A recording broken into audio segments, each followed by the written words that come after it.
Assalamualaikum warahmatullahi taala wabarakatuh. Saya sahabat semua.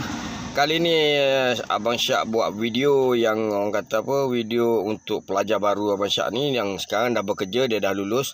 Kita tengok macam mana dia handle gunting rambut kanak-kanak yang jenis tak duduk diam. Mana separah hiperaktif lah. Maknanya macam mana cara dia handle, macam mana cara dia orang kata apa, konteks budak ni sampai dia boleh gunting sampai siap. So video ni tak ada edit, tak ada apa, boleh tengok lah macam mana cara dia. Dan sebab masa memang panjang 20 minit, tapi permulaan bagi dia, beginner untuk dia gunting rambut kanak-kanak yang orang kata apa, yang tak duduk diam. Okey, so saksikan.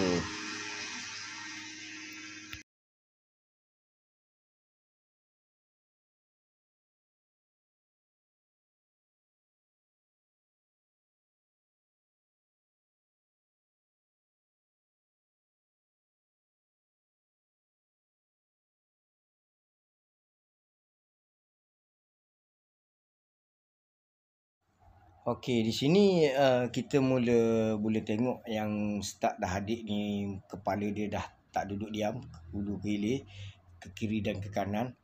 Maknanya memang beginilah kerenah kanak-kanak kalau kita gunting rambut. So kita tak boleh main-main, maknanya kita just terus straight. Tangan kita nak kena cepat.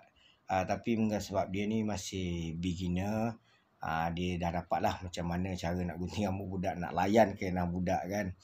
Okey, sambil-sambil tengok dia gunting, abang nak bagi tip lah bagi seorang yang nak belajar barber. Okey, kita nak belajar barber ni, kita kena ada satu orang kata apa, kental. Jiwa kita nak kena kental, maknanya dalam masa belajar tu tak ada rasa fed up, tak ada rasa putus asa.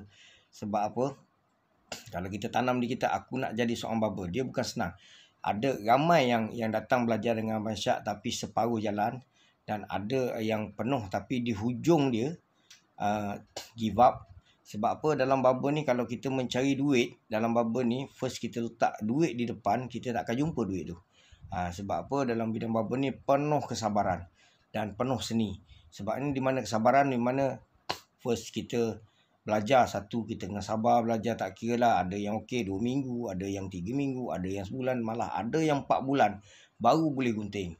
Dan masa gunting tu, kita apa yang customer tegur, macam orang kata tegur customer, kenapa kau gunting macam ni, tak smart, itu semua kita kena telan. Maknanya kita kena sabar dalam menghadapi kerenah-kerenah dalam barber. Sebab apa? Dalam barber ni kita mempromosikan secara tak langsung, promosi secara terus.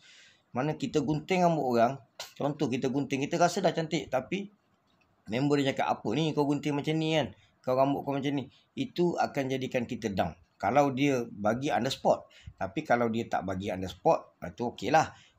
Tapi komplain orang sebab apa, kita gunting rambut dia, dan dia pun pernah gunting. Memang of course, setiap manusia dia memang pernah gunting rambut dengan orang lain. Maknanya apa yang customer cakap pada masa kita tengah dalam belajar, kita tengah dalam praktikal, kita kena telan. Lepas tu kedua, disiplin. Disiplin dari segi masa, kehadiran kita, masa kita buat kerja. Disiplin untuk seorang barber ni adalah tinggi. Dari segi pakaian, tutur kata, bahasa kita melayan customer. Kadang-kadang kita gunting rambut ni, tak, orang kata apa, kita tak berapa cantik kita gunting, tetapi dalam masa yang sama, oleh kerana disiplin kita, cara kita melayan customer, dia jadi macam aku nak gunting sana sebab layanan dia. Lepas tu badan kita bersih, bau badan kita tak ada, kita pakai minyak wangi. Itu adalah salah satu disiplin. Bila kita dah, orang kata, dah dapat ilmu tu, kita dah dapat disiplin kita dah dapat kita punya mental apa semua, kita akan berjaya. Maknanya orang kata apa, kita akan dapat customer kita. Maknanya dalam paling singkat masa adalah 6 bulan. Kita kena bersabar dalam bidang, orang kata apa, dalam bidang barber ni. Sebelum kita nak berjaya dalam 6 bulan tu, kita memang betul kesabaran dia tahap, orang kata petahap, kalau dalam bahasa baru, tahap gila baban lah orang kata. Dan okey, di sini juga Abang Syak nak ucapkan ribuan terima kasih kepada Alah gagap lah pula. Mana kepada subscriber yang sudi share kan. Sebab yalah alhamdulillah mula-mula Abang Syak hanya orang kata buat biasa saja. Tapi sekarang ni orang kata apa, dah ada ramai orang tengok kan. Alhamdulillah ilmu yang Abang Syak bagi tu orang kata apa, sampai ke kawan-kawan yang mana sudilah mengikuti perkembangan video Abang Syak. Abang Syak harap gunalah ilmu tu sebaik mungkin. Dan kalau satu hari boleh dibagikan pula ilmu tu kepada orang lain dan berkesinambungan, alhamdulillah. Okey, dan jangan lupa jugalah bagi yang baru like, subscribe channel ni supaya insya-Allah dia membagi perangsang kepada Abang Syak untuk terus lagi bergiat dalam bidang barber ni lah. Orang kata apa, mencurah ilmu yang mana ada pada Abang Syak. Abang Syak sendiri pun tak kata Abang Syak ni hebat. Abang Syak pun masih belajar, tapi kita berkongsi ilmu. Okey, sambil tu kita tengok. Okey, sekarang ni adik ni dia tengah bahagian bawah menggunakan tapak. Saya tak silap Abang Syak dalam tapak 1 dalam bawah. Okey, Abang Syak nak bagi tip Okey, untuk gunting rambut standard ataupun dipanggil rambut pelajar, dia memadai dengan 2-1. Atas kita pendekkan, dia 2-1 je. Sebab kalau dah pergi ke 0.5 itu dah kira rambut yang jenis style, bukan rambut budak sekolah. Okey, minta maaf lah malam ni sikit, malam pula, hari ni Abang Syak ada membebel panjang sikit kan. Okey, lepas tu video ni agak bulat sikit. Abang Syak test kamera Abang Syak yang baru. Biasanya Abang Syak ambil pakai handset, tapi rasanya lebih cantik pakai handset lagi lah. Okey, tengok. Di sini siapa yang follow adik ni, dia belajar mula-mula dulu. First dia belajar dan dia punya teori dan dia punya praktikal dia. Sekarang ni tengok pergerakan tangan dia pun dah lembut. Dia ambil pun orang kata pun dah cantik kan. Boleh tengok dia punya perkembangan dia. Dia lebih kurang dalam 1.5 bulan baru. Maknanya dah habis dah zaman praktikal dia. Sekarang dia dah, orang kata dah bekerja dengan Abang Syak sendiri. Okey, boleh tengok adik ni, dia punya permulaan tangan dia tu daripada keras, kasar, sekarang dah lembut, dah berseni orang kata. Boleh tengok. Inilah dikatakan kenah kanak-kanak kan, dia boleh layan. Okey lah. 1.5 bulan belajar, dia ada kemahuan dia ada rasa nak. So kita tengok dia punya, adalah dia punya peningkatan dia. Mungkin Abang Syak akan masukkan lagi video yang adik ni gunting rambut yang jenis rambut fashion, rambut kosong kan, bermula daripada 0 atau 0.5. Dia dah boleh dah. Maknanya alhamdulillah lah, ilmu yang Abang Syak bagi dekat dia praktik, dia rajin. Inilah 1.5 bulan dah boleh jadi seorang barber. Cuba boleh tengok daripada video yang first dia mula-mula datang belajar, lepas tu dia buat praktikal dan sekarang dia dah jadi seorang barber. Cumanya belum dibagi CJ lagi. Okey. So saksikan. Tapi jangan lupalah like, subscribe dan orang kata share ilmu yang, kalau rasa ilmu yang Abang Syak bagi berfaedah, share lah kepada kawan-kawan yang mana yang ingin belajar barber. Yang sekali lagi Abang Syak nak bagi tahu, yang Abang Syak pernah cakap dan Abang Syak pernah collab yang nak belajar dengan Abang Syak. Minta maaf, sekarang ni masih lagi kita dalam orang kata apa, dalam COVID. Dalam COVID ni kita masih lagi orang kata apa, belum boleh lagi nak buat kursus besar. Cumanya kursus yang walk in je lah untuk 2 orang. Paling ramai 2 orang sekaligus Abang Syak ambil itu je. Maknanya kekosongan tu kita tengok kalau ada yang call, kalau kebetulan ada kosong, yang untuk walk in Abang Syak terimalah. Untuk kursus panjang, jangka masa panjang 2 minggu. Untuk jangka masa yang biasa buat untuk basic dalam masa 2 minggu ataupun 3 minggu. Ramai-ramai tak boleh buat lagi lah, sebab maklum lah, orang kata apa, masih dalam pasca Allah baru ni, pasca COVID. Syak tak boleh nak buat apa. Dan okey, sekali lagi Abang Syak mengucapkan ribuan terima kasih kerana you all adalah awesome. Kerana you all jugalah subscribe. Abang Syak dah sampai ke 10,000 dan Abang Syak tak pernah menjangkakan yang satu hari Abang Syak akan dapat like 10,000. Abang Syak rasa teruja lah. kan. So teruskanlah support dan orang kata apa, menonton video-video Abang Syak yang akan datang. Sekali lagi Abang Syak cakap, Abang Syak bukan seorang yang profesional, bukan yang betul-betul dalam jurusan barber. Cumanya apa yang Abang Syak belajar, apa yang Abang Syak menuntut ilmu dengan Tok Guru Abang Syak kongsikan untuk ramai-ramai, untuk sahabat-sahabat yang ingin belajar dalam bidang barber. Itu Abang Syak rasa cukuplah setakat hari ni Abang Syak berbicara. So sekali lagi Abang Syak minta maaf, minta ampun, minta maaf jika ada kesilapan, ada terkasar bahasa, ada orang kata apa, ialah kita ni sebagai seorang manusia kan. So Abang Syak mohon maaf jika ada tersalah silap, dan terima kasih sekali lagi kerana sudi menonton video dan channel Abang Syak. Okay. Assalamualaikum warahmatullahi taala wabarakatuh.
Okey, jika anda rasa video-video saya ni berfaedah bagi anda, jangan lupa like, komen, subscribe. Semoga anda tidak akan terlepas benda-benda yang bermanfaat daripada saya. So, jangan lupa ya, subscribe and share.